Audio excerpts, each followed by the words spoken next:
বলছিল যে দাবিটা যৌক্তিক, কিন্তু তোমরা সাংগঠনিকভাবে সবাই মিলে দাবিটা নিয়ে আমার কাছে আসো, আমারে চাপ দাও।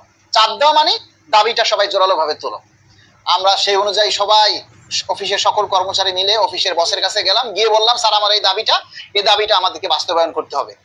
ঠিক আছে, তখন স্যার সবাই মিলে আমরা একবারে হই হুল্লোড় করে চিল্লাচিল্লি করে একবারে মানে একাকার করে ফেলেছি।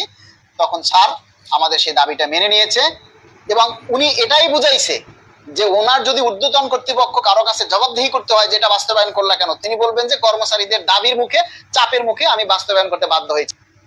এই সরকারও কিন্তু পে স্কেল দিতে চায় দ্রুত সময়ের মধ্যে, এবং সরকার চায় আমরা যাতে সবাই সরকারকে দাবি আদায় নিয়ে চাপ দেই, সবাই যাতে দাবিটা তুলি, তাহলে সরকারের দিক থেকে সরকার ক্লিয়ার থাকবে। কর্মচারীরা চেয়েছে, কর্মচারীদের দাবি, তাই আমি দ্রুত সময় বাস্তবায়ন করে দিচ্ছি।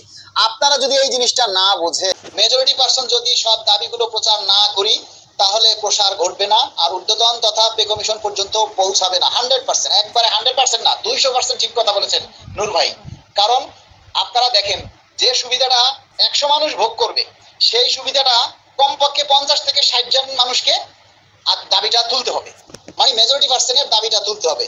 100% যে দাবিটা ভোগ করবে, সেই দাবিটা যদি 2-4-5 জনে তোলে, তাহলে সেটা কর্তৃপক্ষ আমলে নিবে না। আমরা অনেকেই দেখেন মানে এই যে পে কমিশনে নির্বাচন মানে কর্মচারী প্রতিনিধি রাখতে চাই, গ্রেড সংখ্যা কমাতে চাই, তারপরে আমরা আরো কি চাই, যে